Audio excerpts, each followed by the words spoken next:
Mitch. Hello, Cynthia. Good to Hi. see you. How are you? Can we put this a little bit like this? Yeah. How are you both? Great. I'm in an automobile, so it's not very elegant, but it's working.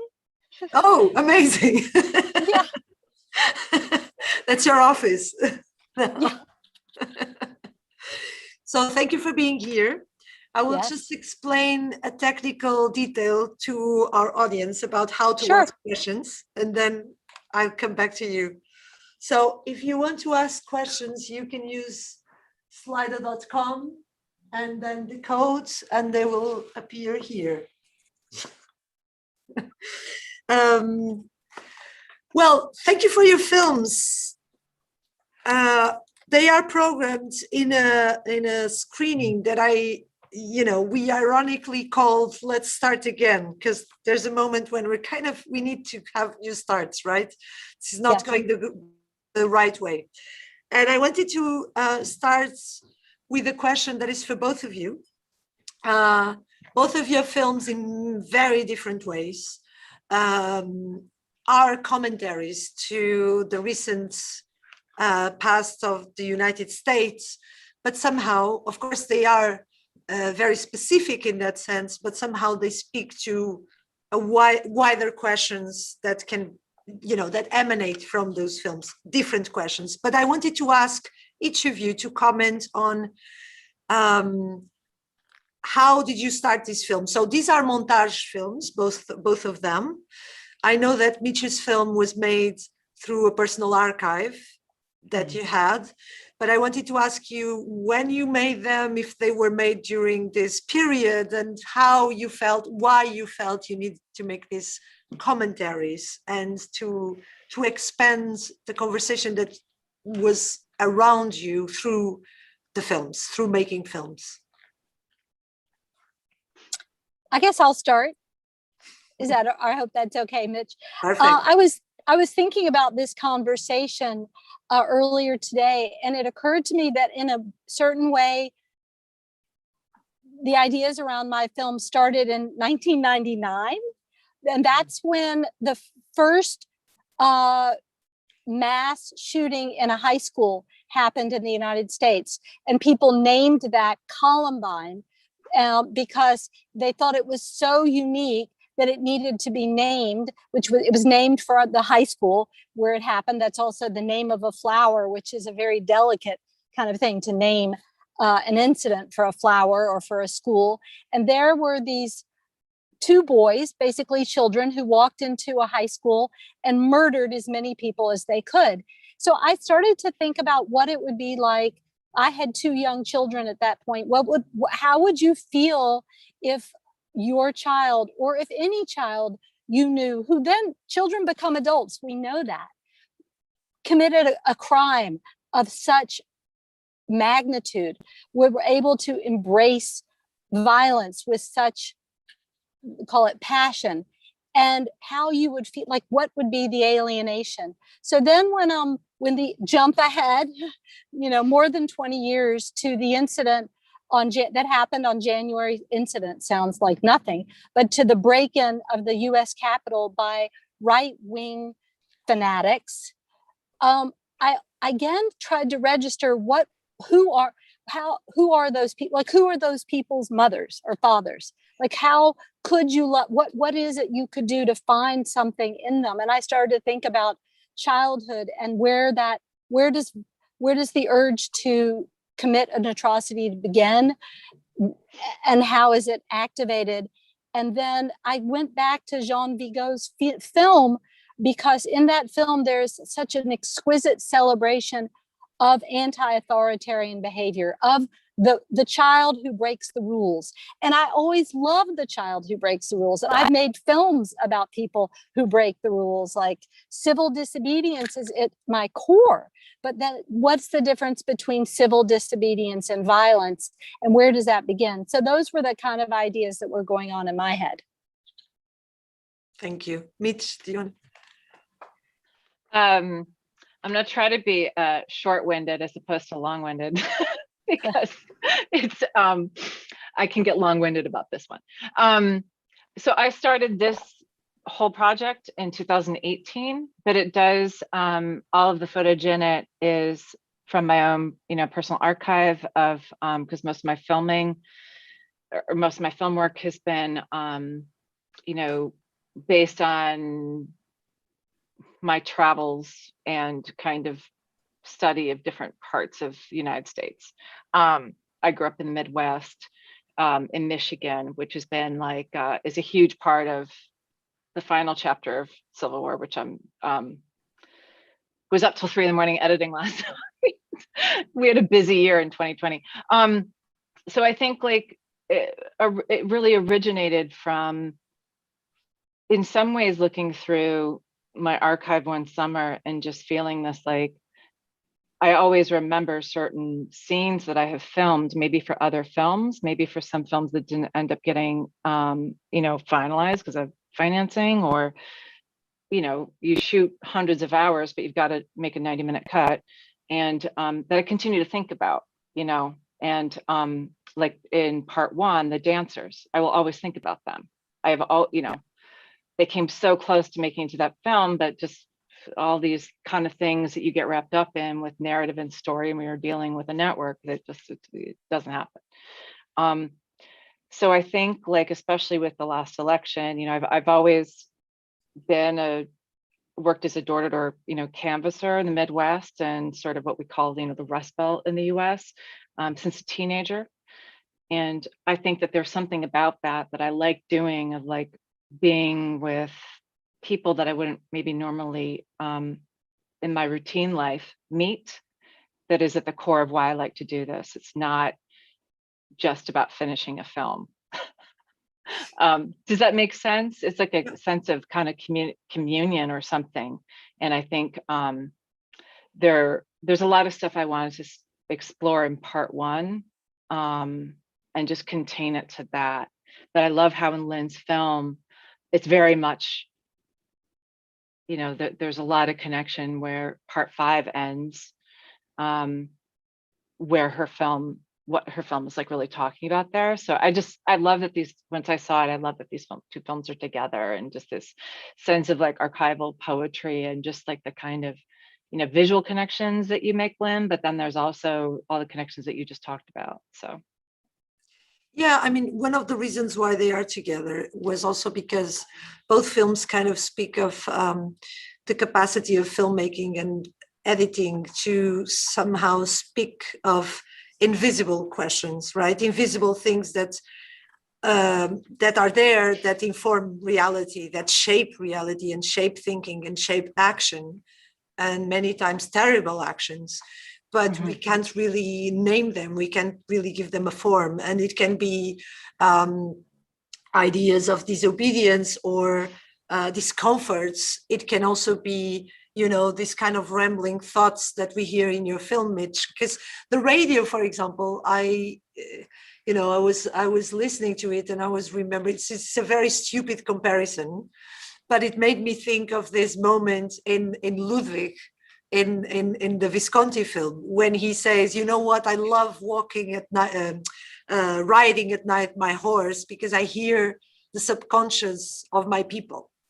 And the radio in your film kind of feels that it's not just a radio. There is some sort of chorus of ideas and fears and anxieties and expectations that inform the images in a very strong way. And suddenly even the notion of civil war gets problematized, right? It gets much more complex than it would be. And in Lynn's film, this kind of, how do you say, almost seismic electricity that comes between the images of the Capitol and those, and the other images, the archive images, also bring this sort of strange interpretation of the events in the Capitol, right? And it's interesting because it's not trying to moralize or to judge, it's more about trying to understand.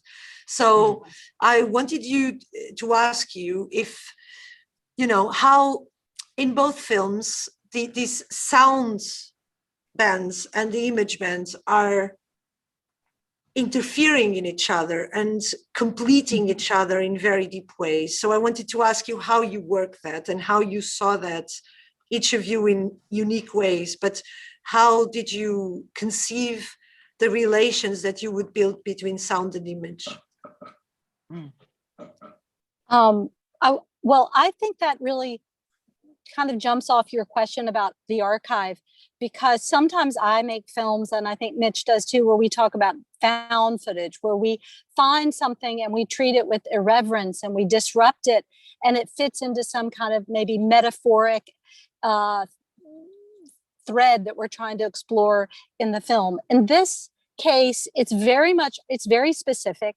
It's archival. It refers to points in history.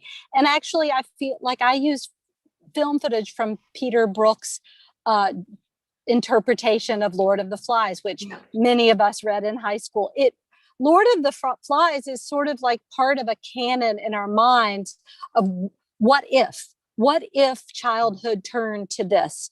And so it's interesting, like you made me think about something just right now, that the archive is also the unconscious. It's a shared unconscious. It's like what they call, when Jung talk, like the collective unconscious is the archive. So we're all with this film, I think I was exploring something that actually probably most people are trying to explore right now, the resurgence of a kind of fanaticism, and whether you're on that side or not, you're wondering, where does it come from?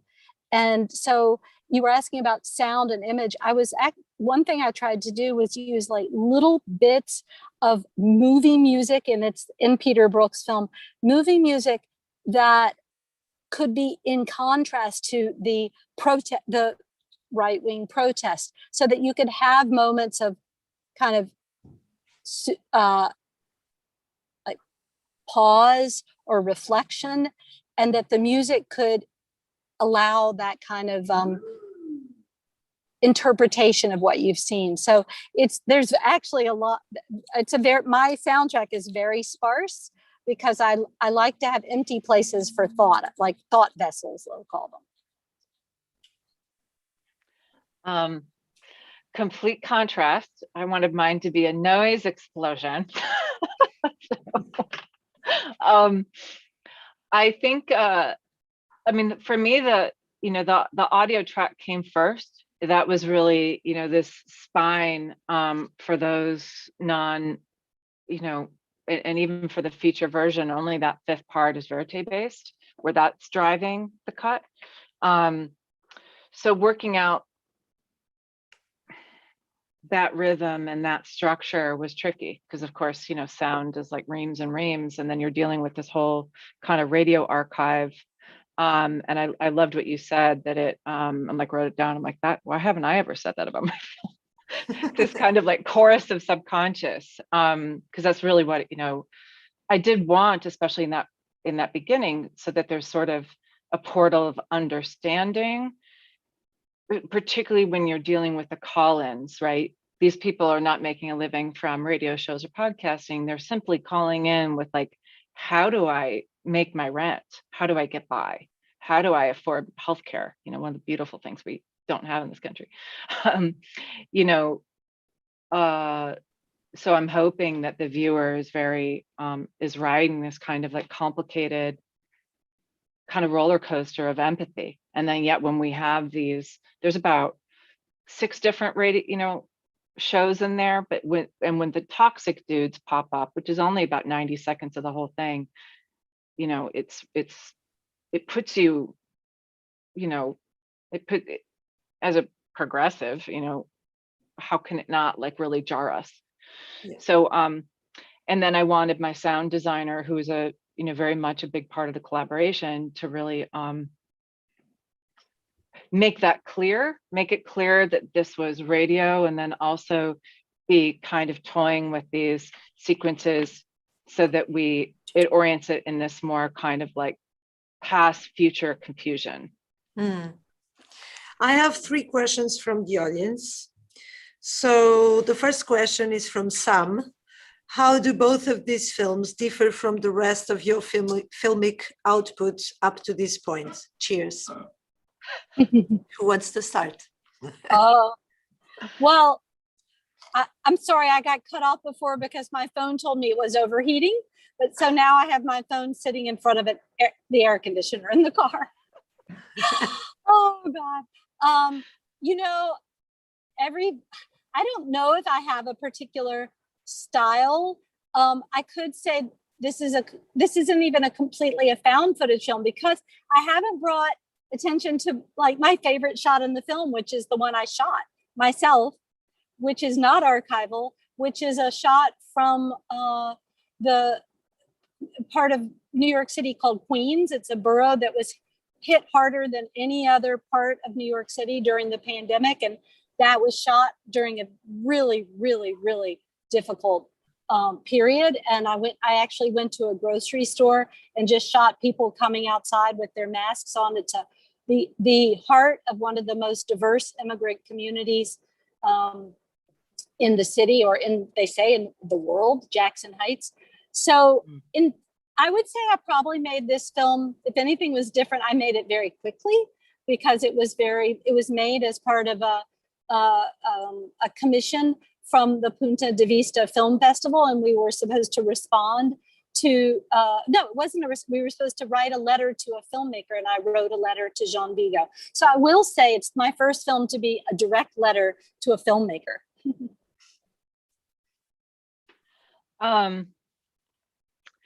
For me, I guess it has a relationship to a couple things I did a long time ago, just in especially really only really talking about part one, but having that that largely non-sync kind of, which I just is a way of working I love, you know, where you can really it just feels like I don't know, it's very freeing and rhythmic and kind of it's all in the edit, and I just love that, you know. So I think it does relate to some things I did early on, like a short I did about 20 years ago using answering machine messages left around the time my dad died, and then just this really like awesome but cheap one chip camera stuff that you were able to do like in 99, 2000, you know, I don't know. But I think in a lot of ways, it's sort of a culmination of a lot of things, you know, it's really like almost like, you know, like what I've seen and what I fear, you know, cause sort of, you know, speculative, you know, speculation. So I see it as related, but also just sort of, you know, pretty different. And hopefully I don't want it to be incredibly like narrative, or, you know, I'm very much on board with the, you know, beyond story, you know, like argument of pushing nonfiction in a different way, but like, how can you make people, how can you, you know, provoke thought and also have some level of accessibility while not buying into all the trappings and the problems of pushing the narrative documentary that one can get into. I certainly had that on my last film, you know, you're dealing with a network and all of a sudden you're just, you have to cut, you know, and therefore I'm a very, very slow editor because I find it so hard to limit people, right? Limit people to know what two sentences is what symbolic of who they are and what they have to say. It's hard to sleep with that, you know. So anyway. I have a question to you, Mitch. I didn't understand why the strippers were in your film. What was your creative thinking behind that? Yeah, I mean, I kind of talked about them before. I didn't want it to be straight, just radio and kind of non-sync archival, like cutting, because I wanted it to also sort of be anchored in something very concrete in the past. And the fact that I filmed them in the last couple of years of the Bush administration was, and that some of the things they were talking about in some ways predicted the 2016 uprising, right? Mhm. in our election. The fact that they led such hard lives. So I think as far as the dancers, that was a set of people and an evening and an experience that I've thought about for 15 years. And Mitch, yeah. I wanted to say something about that section that I love. Two things. One is that I felt like you didn't exoticize them at all. Even the term exotic dancer, you didn't do that. You looked at them as moms, as people who work, who need to make a living, who were comfortable with what they did. And I loved the way you depicted them as a group of people who support one another. But the other aspect of that I see in a thread in a lot of your work is the way they look at you, or the way they look at you. They feel comfort with you and they don't feel threatened or criticized or vulnerable or despised or looked down upon. And I thought that was really empowering, and you elevated them as human beings. Thank you. Absolutely. And the money shot is quite important, actually, in the sense that it is a question of survivalism and economy, and it's a power that someone makes their own money and raises their own children. And that is absolutely, we need to stop, but I have a last question, and therefore I will do it. We just need, like, if you can, quick answers to the following question to both filmmakers. How real do you think the possibility of civil war is in America? An easy question too. Well, Lynn, Lynn will probably end on a more positive note than I will. I remember having this at the first festival, like a year and a half ago. And